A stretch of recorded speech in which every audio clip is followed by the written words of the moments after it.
Hello, welcome back to our lecture series for Western Civilization 102. We have, of course, discussed World War II, and now we'll turn our focus on the aftermath and what's happening post-World War II. Europe was devastated. War is never great, of course, especially if it's being fought on your soil. It was in ruins after World War II. There was food shortages, and there was a breakdown in transportation. A lot of countries, not just in Eastern Europe, but Western Europe as well, were suffering economically after World War II. And to top it off, of course, you had these two superpowers that emerge after World War II. You have the United States and you have the Soviet Union.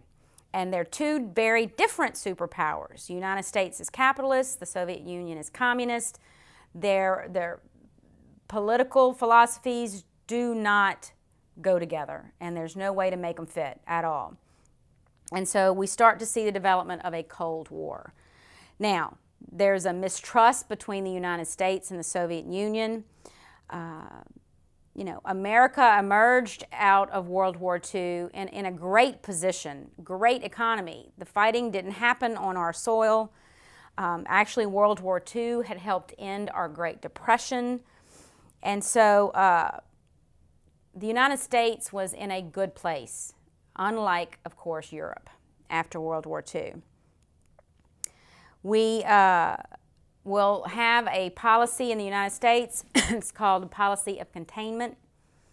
And Truman, who was the president after Franklin Roosevelt died in his fourth term in office, wanted a get tough strategy with Russia, with Stalin. And we see the United States promoting this containment, where we did not want to see the Soviet Union spreading their philosophy into other countries in Europe. And what results in this are things that you'll hear about in this lecture. For example, the Truman Doctrine, where the United States will give aid money to places like Greece and Turkey in order for them to try and rebuild their economies, because it seems that we find that when times are really hard and people are suffering, that the communist philosophy is more appealing. And so what the goal was with this containment and this Truman Doctrine and specifically was to rebuild these economies so that communism wasn't that appealing anymore. There was also the Marshall Plan, to where we would help reconstruct Western Europe. A healthier Europe would be less likely to succumb to communism. There's a lot of different other events that are happening in the Cold War, post-World War II. You have the Berlin airlift, where the Soviets tried to blockade Western powers from access to the city of Berlin, because Berlin was in the middle of the Soviet sphere in Germany. The Allies had broken up Germany into different spheres between the four, and Berlin was in the Soviet eastern side. It was not successful. Truman was determined not to let Berlin go, and there was this huge airlift operation, and the Soviets finally had to back down. We also, of course, and you'll hear about this as well in this upcoming lecture, we have the creation of NATO, the North Atlantic Treaty Organization. And this was military defense, I guess you can say. The United States and the Western European states said that an attack against one would be an attack against all. And so it's basically the western areas of Europe and the United States. Well, the Soviets, as we see during the Cold War, will quite quickly respond, and they create their own alliance system in the East. It's called the Warsaw Pact. You'll hear about that as well. That was in the mid-1950s. Things will heat up. It will not just remain cold.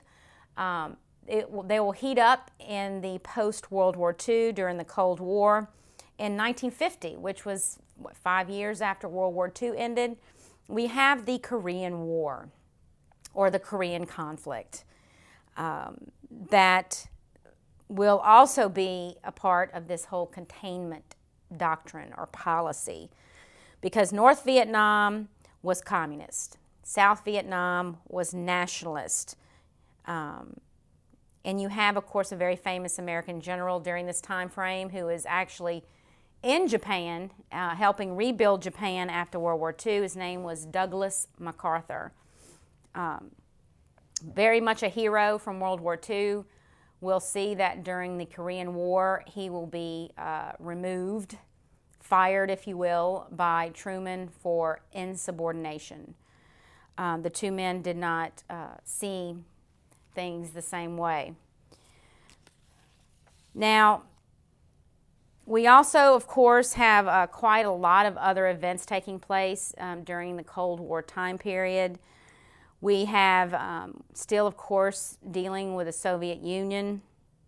We have another ruler in the Soviet Union in the late 1950s. His name was Khrushchev. Nikita Khrushchev was his name. And he will also try and get the West to remove their forces from West Berlin within 6 months.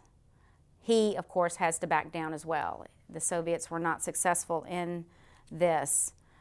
We have the Berlin Wall is built in 1961 from people trying to escape from the East into the West. And, of course, West Berlin was democratic in nature.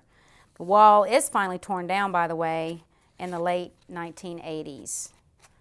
So it stood for quite a while, and it was a symbol, very important symbol there, of the Cold War.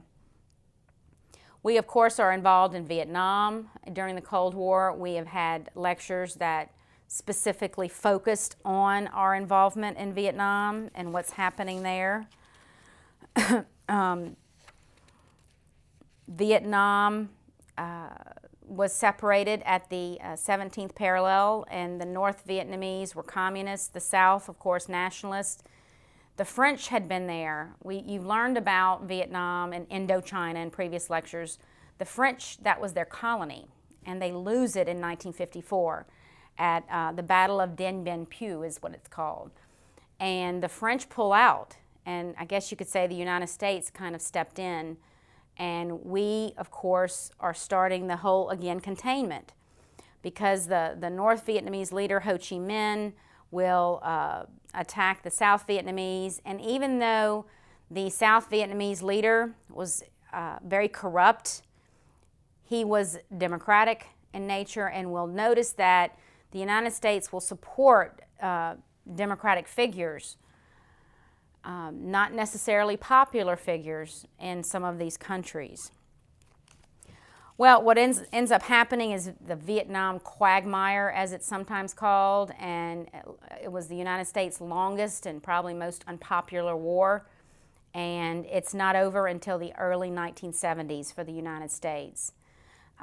And what happens is the North Vietnamese will overrun the South Vietnamese in the mid-1970s, and you know, the United States had pulled out a few years previous to that, overrunning. So we have, of course, a lot of events happening in the Middle East, of course, also during the Cold War. So let's see some of what's happening during the Cold War. Hello. Today we're going to talk about the Cold War. The Cold War was a period of hostility between the United States and the Soviet Union from the end of World War II in 1945 until the fall of the Soviet Union in 1991. It's often referred to as the Cold War because even though there was a period of hostility and there was a potential for war, even nuclear war, there was never any direct combat. Now, the Cold War resulted in really kind of a dividing up of the world into two camps, with the United States and the Soviet Union as two superpowers. The United States and the Soviet Union had fought together as allies during World War II to defeat the Axis powers, the fascist powers of Germany, Japan, and Italy. But at the end of World War II, with the fascist powers defeated, suddenly there were only two major powers in the world. And so it was really rather predictable that they would become rivals. So the United States and the Soviet Union entered this period of rivalry and even adversarial competition, and that lasted until the Soviet Union fell in 1991. Now, how did the Cold War develop? Well, the Cold War really started in Europe with Germany. Germany was an area of conflict for the United States and the Soviet Union, and the rest of Western Europe was as well. What happened was that the United States was trying to help Europe rebuild. The United States felt that we really needed to have trading partners in order to increase our economic prosperity and in order to increase the potential for capitalism. Capitalism depends on more trading partners. It depends on a supply of goods and services that flows from many different nations. And so the United States really wanted to expand our trading partners into Europe. Of course, the Soviet Union had a totally different type of system. The Soviet economic system is not based on supply and demand. It was not based on free trade or free markets. The Soviet system was based on a centrally planned economy, or a command market, as it's sometimes called, because everything economic was planned from the central headquarters. There was no creating of 40,000 tractors and deciding if more tractors would be needed based on supply and demand. Instead, the Soviet headquarters would decide how many tractors would be produced. And if there weren't enough tractors, then they simply didn't have enough. If there were too many tractors, then the excess ones rotted or were disassembled for their parts. So it wasn't a very efficient economic model. And it was incompatible with the capitalist economic model. So with two mutually exclusive and incompatible economic systems at work, it's not hard to see that they would be competing to extend their influence into Europe, into Asia, Africa, Latin America, and to compete for allies throughout the world. Now, at the end of World War II in 1945, one of our allies, British Prime Minister Winston Churchill, gave a speech, and he warned about the Iron Curtain of Soviet influence that he saw spreading across Europe. And of course, once the Soviets took over a nation, they would extend a sort of Iron Curtain, preventing people from leaving that country, preventing defectors from fleeing to the West. And in his speech, Winston Churchill talked about how the Soviet Union was really a threat to the West, not just a threat to Britain or a threat to the United States, but a threat to the entire Western Hemisphere, its democratic political institutions, and its capitalist free market economy. Now, in that speech, when Churchill talked about the Iron Curtain of the Soviet borders, he also warned against Soviet expansion. He was very concerned that the Soviets seemed to be extending their tentacles into Eastern Europe, and he feared that eventually they would reach Western Europe and even Britain. And so Churchill pleaded for some type of defense alliance. He wanted the United States, which had emerged as the dominant democratic nation in the world, he wanted the United States to head that defense alliance. And he wanted there to be some kind of partnership in the North Atlantic area. He felt that if you had the United States and Canada and the nations of Western Europe together, if they all agreed that an attack against one was an attack against all, and that they would act collectively against any kind of enemies, they would be safer from Soviet influence and from Soviet invasion or attack. Now, Britain was really no longer able to maintain its forces in many parts of the world. And that's one of the reasons why it shifted a lot of that military and political responsibility to the United States. In fact, by 1947, just 2 years after the end of the war, Britain could no longer maintain troops in Greece and Turkey. Now, Greece and Turkey are very important because geographically they are much nearer to the Soviet Union.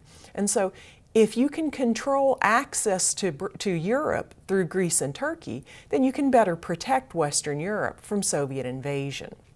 But Britain had been bombed, had suffered, during World War II, had suffered, an economic devastation. Their infrastructure, meaning their markets, their government institutions, their social institutions, the very framework of their society had been shattered during World War II. And of course, many other nations had suffered even worse. France had been invaded by the Nazi powers. Other nations had been taken over, such as Czechoslovakia and Poland. And so there was a very real fear there that the Soviets would would repeat what Hitler had done with the fascist powers and would invade Western Europe. And so this idea of a defense alliance became very important. Now, Britain, as the former ruling power of the world, Britain had declined significantly at the end of World War II. Britain had been what we call a hegemon. The hegemon is the dominant global power. And Britain's hegemony had peaked during World War I, from 1914 to 1918. That's when the British Empire was so large that if the sun was setting in one part of it, it was rising in another. And that's why we often hear the expression, the sun never set on the British Empire, because it was just so vast and so large. But like all empires, eventually the British Empire became too large to maintain. World War I took its toll, and World War II really was the death knell of the British Empire and British hegemony. Of course, the United States was rising in power at the same time that Britain was declining. And so the United States took over that role of hegemon. And in taking over the role of hegemon, the United States also became an important force in protecting democracy, democratic political institutions, and capitalist economic markets. So essentially, the United States was Britain's little brother that was growing to become even more powerful and more strong than Britain would be. And Winston Churchill realized this, and he wanted the United States to lead this defense alliance. Now, at the end of World War II, inside the United States, other things were occurring. Franklin Roosevelt, the president, passed away in 1945 after 4 terms. And after this 4-term period, it was hard to have a president who could really step into the role of such a powerful leader. But Vice President Harry Truman automatically became president upon President Roosevelt's death. Now, this was problematic for President Truman because President Truman had really been shut out and isolated from a lot of the secret decision-making that President Roosevelt had participated in. For example, President Truman didn't even know about the Manhattan Project, the nuclear weapons project that the United States had when he became president. So he was really thrust into this role of leadership right at the end of World War II. And between April and August, he had to make the decision of whether or not to use nuclear weapons to end World War II. And of course, ultimately, he did decide that it was necessary to use nuclear weapons on Japan, in Hiroshima and Nagasaki, in order to save more Allied lives and end the war more quickly. Some people argue that another reason that President Truman used nuclear weapons in Japan was not just to save American and Allied lives, but also to make sure that the Soviets didn't have a chance to finish up the war in Europe in the spring and then move on into Asia and expand their influence there. But whatever the reason might be, the fact remains that Truman became president and had to make decisions very quickly and without all the information that he might have wanted. Now, in such an insecure position, it's not surprising that Truman might take rather harsh stances with the Soviets. And that's what he did. Truman said, what we have to do is we have to contain communism. We have to stop it where it is. We cannot let it expand any farther than it already has. The Soviets have already expanded into Eastern Europe at the end of World War II. We have to stop communism in its tracks. And so the Truman Doctrine, as it became known, was really a containment policy, trying to contain the spread of communism. And that containment policy would continue throughout subsequent presidents. And the idea was that America and its allies would use containment to keep the free world safe from communism and to keep capitalist markets safe from the centrally planned command markets of the communist Soviet Empire. Now, there's another matter that comes up, and that's the Marshall Plan. The Marshall Plan is also known as the European Recovery Plan, and the Marshall Plan really played a pivotal role in the Cold War. At the end of World War II, the United States realized that Europe needed to be rebuilt. And at the end of 2 years, in 1947, Europe had suffered 2 devastating winters, very harsh winters, 2 terrible years of droughts, and they had suffered very poor agricultural output. And so the Europeans were really not able to rebuild quite as quickly or as powerfully as they had hoped. And of course, the European nations had suffered dreadfully during World War II. The United States had been bombed in Pearl Harbor, but the continental United States had not been bombed. We had not been invaded. Yet many European nations had. And so they were really starting from scratch. They had to build their industrial base from nothing. They had to rebuild their electric grids. They had to rebuild their stock markets, their marketplaces, their democratic political institutions, had to write new constitutions. And so they were really starting from a blank slate, from the ground up. And the United States was very anxious to help them do that. Part of that was simply wanting to help our allies. Another aspect of our benevolence was that we also wanted to make sure that the political institutions and economic institutions of the new post-war Europe would be compatible with our own. Democratic nations rarely go to war against each other, and we wanted democratic nations in Europe that would be our allies. Capitalist nations generally trade with each other and cause each other to prosper, and we wanted that post-war prosperity. It hadn't been that long since the Great Depression, and the United States remembered what that was like, and we wanted to make sure that we took advantage of this post-war economic boom. So the Secretary of State, George Marshall, gave a speech where he introduced the idea of an economic aid plan to Europe. Now, at first, some people said, oh, wait a minute, we already helped Europe by, entering the war, by sacrificing American lives, by spending American money on World War II and winning the war, so we don't need to do anything else for the Europeans.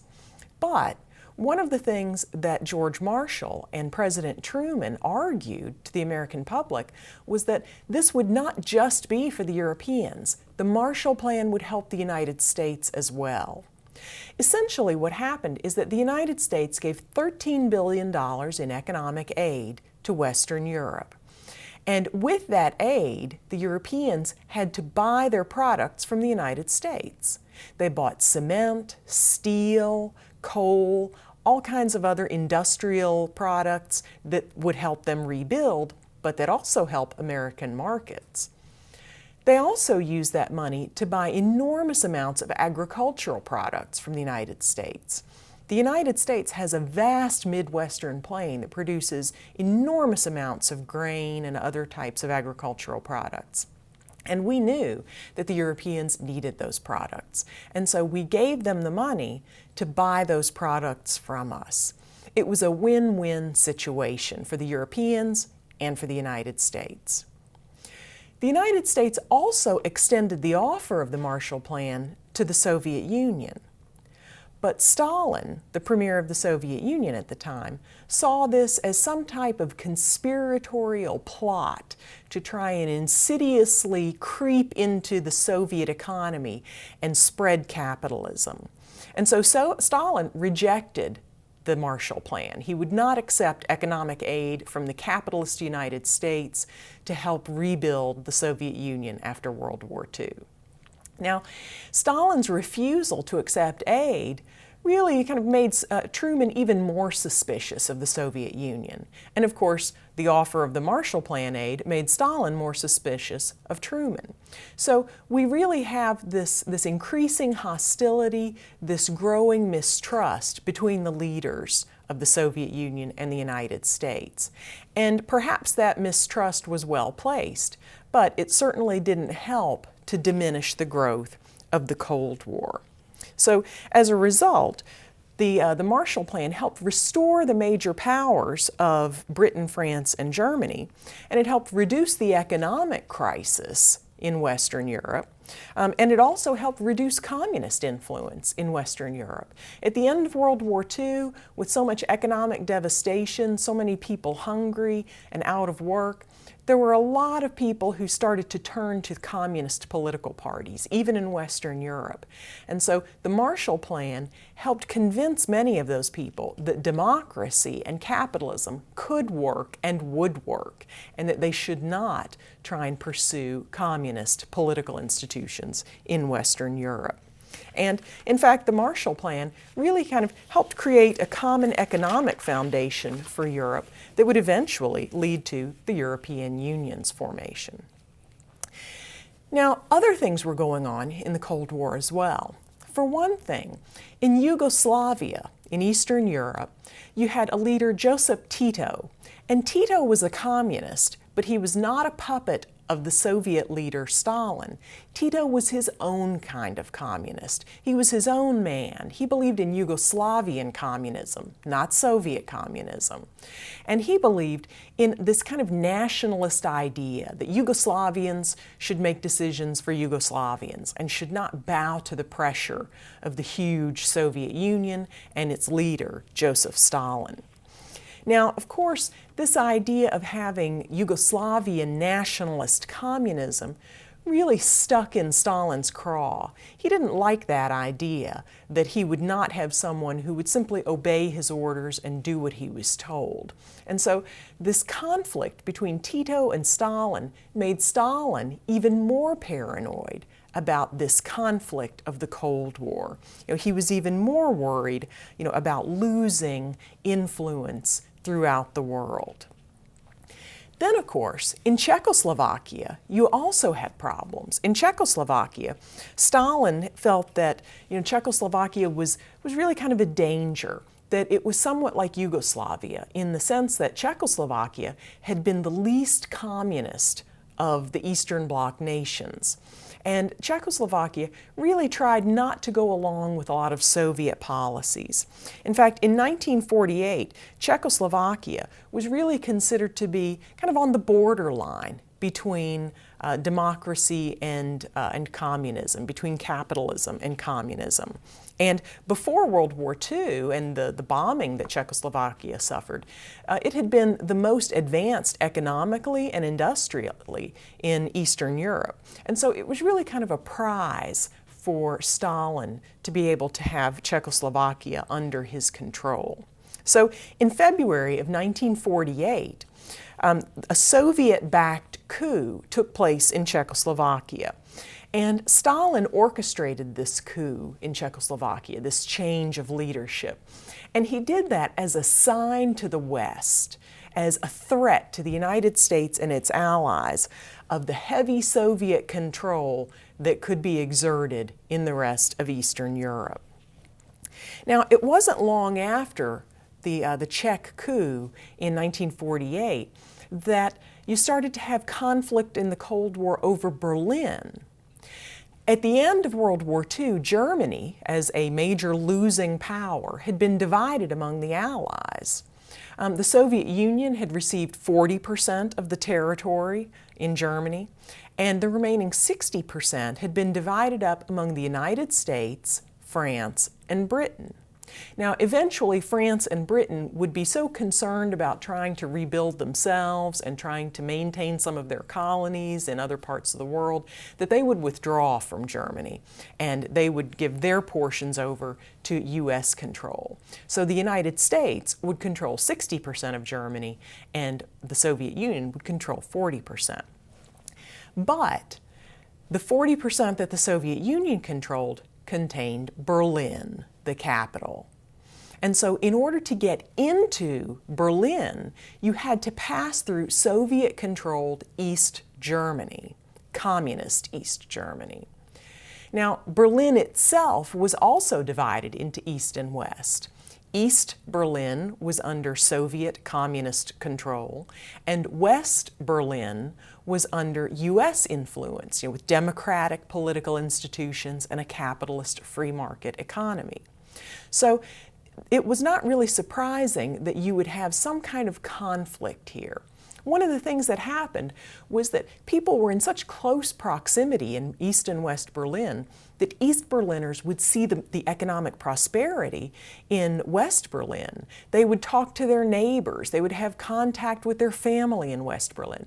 And they saw how West Berlin, under a capitalist economy, was prospering, growing, rebuilding, and really thriving. And yet in East Berlin, people were being subjected to food rations, to shoe rations, to other types of restrictive policies, just like they had suffered under during World War II. And they were ready for a break from that. They wanted to share in that prosperity of the capitalist markets in West Berlin. So you started to have a huge flow of people fleeing the East. They would leave East Berlin and sneak into West Berlin. And they were seeking economic prosperity and political freedom. And pretty soon, people from other parts of East Germany started to sneak into East Germany so that they could then sneak across the border into West Berlin and then have an avenue out into the rest of Western Europe and even the United States and the rest of the Western world and its capitalist markets. So it didn't take long for the Soviets to realize what was happening, that there was a leak in Berlin, and they were determined to stop that leak. So Stalin, in 1948, established what became called the Berlin Blockade. He blockaded all of Berlin. He said, I am not going to let the Westerners into Berlin, and I am not going to let the Easterners out of Berlin.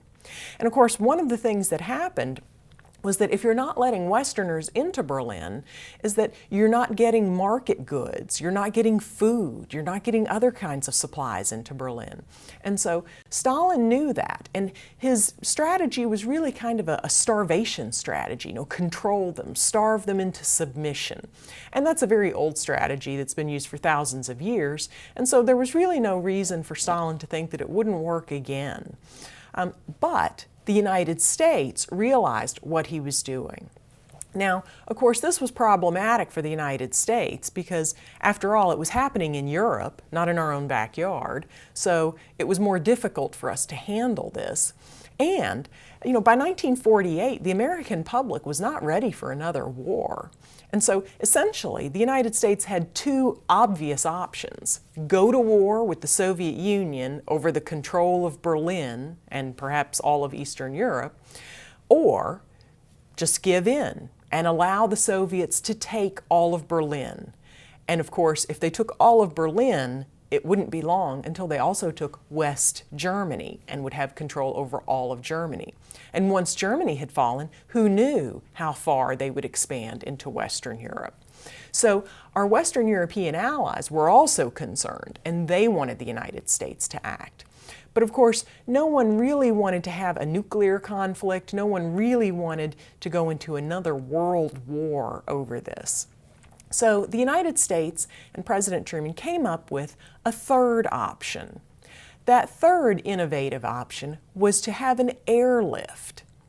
The United States would fly massive amounts of food products and other kinds of consumer products into Britain, and Britain would then transfer those items to smaller planes, and those planes would take off and fly into Berlin. They would land, and they wouldn't have any kind of contact with the Soviet blockade because they were in the air. Now, the Soviets could have tried to shoot those British planes out of the air and possibly even shoot American planes out of the air in Britain if they had tried. But they knew that that would indefinitely create a long-term problem, and that would inevitably lead to a global war. So this went on, for a number of months, and the Soviets finally realized that it was futile. The United States was spending a lot of money, so were the British, on this airlift, but it didn't matter because the United States economy was booming. We could afford to do it. So it wasn't really hurting the United States, and it wasn't helping the Soviets to maintain this blockade. So the Soviets abandoned the idea of the blockade. And when they abandoned this idea of the blockade in May of 1949, really what it did was it showed the weakness of the Soviet Union and the strength of the United States. But it made Stalin even angrier at the United States and even more convinced that he had to maintain a strong stance with the United States and with its Western allies. And the dividing line between East and West in the Cold War became even more rigid, even more pronounced because of the Berlin blockade and the ensuing airlift. Now, by 1949, a few months after the airlift had ended, the defense alliance that Winston Churchill had asked for was finally forming. The North Atlantic Treaty Organization, or NATO as it became known, started to emerge in 1949, and it ended up really kind of motivating the Allies to work together better, to have a defense alliance in which if one nation were attacked, all of its other allied nations would come to its defense. And so with this creation of NATO, this new defense alliance, we really had more cooperation and really an end of isolationism in the United States. The United States had been known for being reluctant to get involved in foreign wars like World War I and World War II. In fact, we didn't get involved in World War I until one of our ships was bombed. We didn't get involved in World War II until Pearl Harbor was bombed. And so really, joining NATO or creating NATO and becoming the driving force behind it signaled the end of American isolationism, the end of that desire to kind of pull ourselves, our heads and our legs into our shell like a little military turtle and just kind of, try to live out the war. We decided that we needed to become much more interventionist and much more active. And NATO was important too because that really signaled the transfer of hegemony from Britain to the United States. That the United States now, as leader of NATO, became responsible for global peace and stability. We became truly the hegemon. In fact, there's a book entitled The Reluctant Sheriff that's about this idea of the United States becoming responsible for global peace. And the idea is that whether we wanted to or not, someone had to fill that power vacuum. And the United States was determined that the Soviet Union would not fill that power vacuum and become leader of the world. And so we had to step into that position and become the sheriff that would maintain global stability. Now, of course, the Cold War didn't just exist in Europe. It began there, but it extended quickly throughout other parts of the world. And the Cold War quickly spread to Asia. The Cold War is often discussed as European-based, but it was particularly important in China as well. After World War II, there was a civil war in China that had actually been going on for some decades, but the civil war heightened, it intensified, and that civil war was between two basic groups, the communists of Mao Zedong, who were being advised by the Soviet Union, and the nationalists of Chiang Kai-shek. Now, the nationalists weren't necessarily democratic. They were kind of a corrupt, repressive regime, but they were capitalist. And more importantly, they weren't communist. They weren't Soviet allies. And so the United States preferred for the nationalists to win. We were on the nationalist side rather than the communists. Well, in 1949, that long ongoing civil war between the nationalists and the communists in China finally drew to a close, and the communists won. China became communist under the leadership of Mao Zedong. And as a communist nation, China automatically became a Soviet ally, at least for some time. Eventually there would be a rift between the two, but initially China cooperated with the Soviet Union, used its advisors, its leaders' policies, copied many of its models of agriculture and industrialization. And so the United States was particularly concerned about this massive nation with its huge population becoming communist. Now, the United States had tried to aid the nationalists somewhat, but they really weren't able to help them win the war.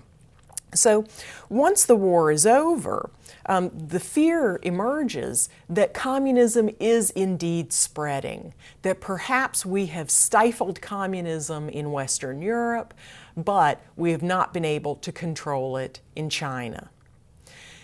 Now, after China's fall to communism in 1949, you have yet another problem emerging, and that is that there are many nations that had formerly been colonies, generally colonies of the British, colonies of the French, colonies of the Dutch, and after World War II, the British, the French, the Dutch simply weren't strong enough to maintain control of those colonies that were spread throughout the world.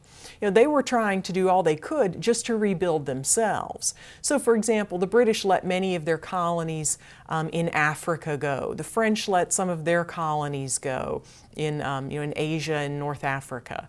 But that was not an easy decision to make. And some of those colonies, the French really tried to hold on to for quite a while. One of those colonies was Vietnam. What we used to call French Indochina is today Vietnam, Cambodia, and Laos. And there were independence rebels in Vietnam who wanted to overthrow French colonial rule, who wanted Vietnam to be independent. And among those different groups that were trying to push Vietnamese independence, one of those groups were the communists. And the communists kind of took over this independence movement, took over this revolutionary movement. And the United States might have supported an independence movement, but the French were our allies at the end of World War II. And so it's unlikely that we would have supported any movement against the French. And more importantly, these independence movements were now communist. And there is no way that the United States would support communist rebels for independence during the Cold War. So in 1954, when the French were trying to maintain control over Vietnam, the United States helped our ally, France, and we started sending advisors to Vietnam. Pretty soon, we were sending more than advisors. We were sending military aid. Eventually, we started sending military troops, U.S. military troops, and that began our true involvement, our military involvement in the Vietnam conflict. And many times people look back and they say, why would we have entered this conflict that was, seemingly so impossible to win? And the reason was, it was the Cold War. The United States was fighting against any communist insurgency. It didn't matter if the alternative was a dictatorship. It didn't matter if the alternative was a corrupt regime, a repressive regime. At least they weren't communist. And so, this very simplistic division of the world into democratic and capitalist on one side and communist and a command market on the other really dictated our decisions in foreign policy for many years, from the end of World War II till the fall of the Soviet Union in 1991. Now, another issue that extended the Cold War into Asia was Korea. And Korea, like Germany, had been divided at the end of World War II among the Allies. The United States had influence in the South, and the Soviet Union had influence in the North. And that's how Korea came to be divided into North and South. So you have the North Vietnamese communists and the South Vietnamese who are not necessarily totally democratic, but they're anti-communist. And so this division was made along the 38th parallel. And again, the 38th parallel is going to be this dividing line that still remains today in dividing North and South Korea. Now, the Koreans initially wanted unity, much like the Germans did. But the United States and the Soviets couldn't agree on how to hold elections because each side was concerned about losing influence. The United States didn't want to have elections where a lot of communists would be elected to power, and the Soviets didn't want to have elections where you might have a lot of democratic opposition leaders elected to power. So essentially the decision was to just divide up Korea into North and South. Now, Kim Il-sung, who was the father of Kim Jong-il, who is the current leader of North Korea, Kim Il-sung was the leader of the new Korean communist government in the North. And he ruled until 1994, which is longer than almost any other leader. But the Soviets, were very confident in him as a puppet ruler. So they actually withdrew from Korea by January of 1949. The United States was pressured to withdraw from the South by that same period, but we didn't really trust that the Soviets wouldn't pour back into North Korea, and we certainly didn't trust that the communist Chinese would not influence North Korea. So it was a reluctant withdrawal. And that's for good reason, because by June of 1950, the North Korean communists had launched a massive attack on South Korea, a massive surprise attack. And that was a major threat to Western democracy. The United Nations authorized a coalition of U.S.-led forces to go to the Korean Peninsula and to try and push back this communist onslaught, to push it back up into the north, if possible, and to free South Korea. The UN forces were led by U.S. General MacArthur. They landed at Pusan and started to trap North Korean troops. And MacArthur wanted to push the troops back into China all the way and to take the entire Korean peninsula, if possible. But President Truman, would not allow that. He felt that that would be too much of an overreaction and that could incite a global conflict. And it's interesting to look back at some of Truman's memoirs and some of his cabinet members' memoirs, because there was actually serious discussion of using nuclear weapons to stop the Korean War. So this was not just some small little isolated conflict on an Asian peninsula across the world. This could have escalated into World War III. And that's why the Cold War is so important, because there are so many opportunities for World War III to occur. Now, Korea was important to the Cold War because it really prompted the buildup of U.S. and NATO military forces. That's why we felt that we needed to have more nuclear weapons, different types of nuclear weapons, different ways to deliver those weapons, by submarine, by plane, by being launched from land-based silos, because of this conflict in Korea. And it also stimulated U.S. involvement in Asia. The United States had been involved in Latin America for a long time, fighting communism after World War II, but this really kind of pushed our involvement into Asia.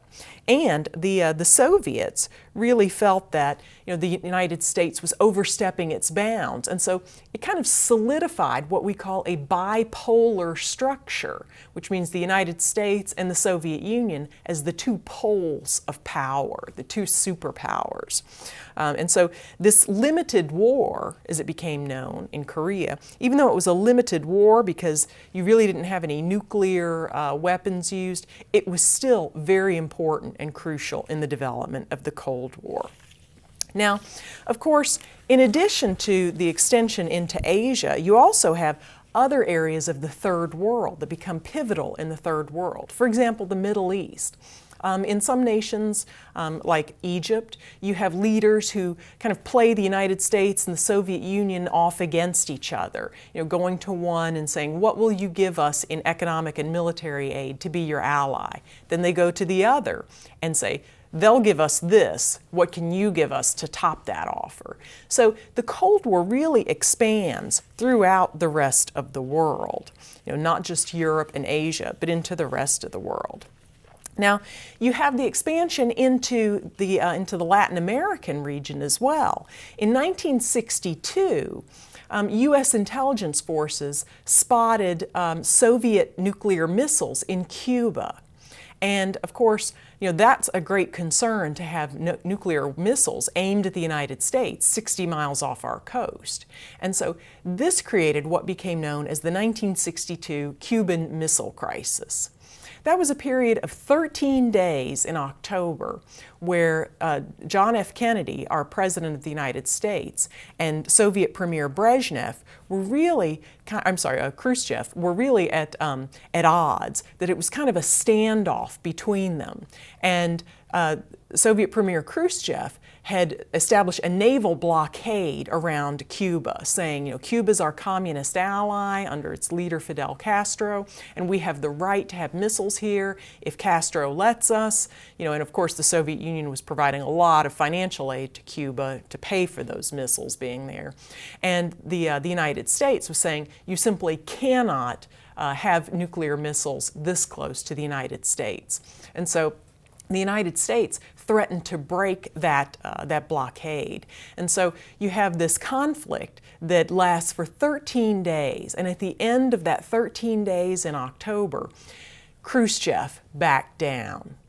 Now, of course, this simply reaffirmed the United States' belief in a harsh stance with the Soviet Union. It reaffirmed that idea of the Truman Doctrine for President Kennedy. And it led to the end of Soviet Premier Khrushchev's career. Only 2 years later, he was really drummed out of office because of his failure to defeat the Soviet Union in the Cuban Missile Crisis. Now, the United States also began to support a lot of what we call anti-communists or Contras in Latin America. And that really kind of heated up in the 1980s. In 1980, President Reagan became president, and he was elected for another term in 1984. So he served from 1980 to 1988. And during that time, President Reagan was a staunch anti-communist. And of course, it was still the Cold War from 80 to 88. And so President Reagan used a lot of his influence to encourage Congress to fund what we call Contras. Contra means against, and so the Contras were the anti-communists in Latin America. And so we had U.S. funding of the anti-communist rebels in Latin America to fight against the spread of communism. Now, that also became rather problematic with what we call Iran-gate. Because one of the things that happened was that Congress eventually decided they didn't want to continue funding the Contras, and so they stopped. They voted to stop. Well, different forces within the administration of the U.S. secretly continued that funding. For example, Oliver North, Admiral Poindexter were secretly selling weapons to our enemy, Iran, and they were using the funds from that money to buy weapons and to provide training for the Contras in Latin America. So even until the end of the Reagan administration, you have the Cold War continuing until 1988. Now, one of the things that really kind of brought the Cold War to an end, though, was that Premier Gorbachev was chosen to lead the Soviet Union. And Gorbachev had two components to his platform. Every Soviet premier is known for a certain kind of plan for his country. And Soviet Premier Gorbachev had two. He had glasnost, which is openness or kind of a democratization process, and perestroika. Perestroika is economic restructuring. If you have a command market and you economically restructure, you're probably going to restructure towards capitalism. And that's what Gorbachev was doing. So even though he said he was really just trying to kind of tweak communism to make it work better, he was really instituting democratic political institutions and capitalist economic structures. And once you have Gorbachev come to power in 1985 and start to make those changes, and then in the United States, you have President Reagan at the same time spending more money on defense, spending more money on anti-communist forces in Latin America. You have these two forces kind of coming together to work to bring about the decline of communism. And so by the time you get to the end of the 1980s, really the communist economic model has been seen as a faulty one. Many people believe it simply doesn't work. You have rations, you have a poor industrial base. It's just not working for the Soviets. And it's really not working for the Chinese as well. The Chinese had started to adopt capitalist economic market structures back in 1979. Now, of course, they still argue that it's communist, but it's not. It's capitalist. It's a dictatorship, but it's a capitalist dictatorship. So, with the loss of credibility for communism, the Cold War really kind of grinds to a close. And in Eastern Europe, as the Soviet Union's power is failing, many of these Eastern European groups start to say, we want more economic prosperity. We want the capitalist economic model. And so in 1989, the Berlin Wall comes down. People start to rally for more freedoms, both economically and politically, and you have many revolutions throughout these nations. And at that point, the Cold War really kind of dies, not with a bang, but with a whimper.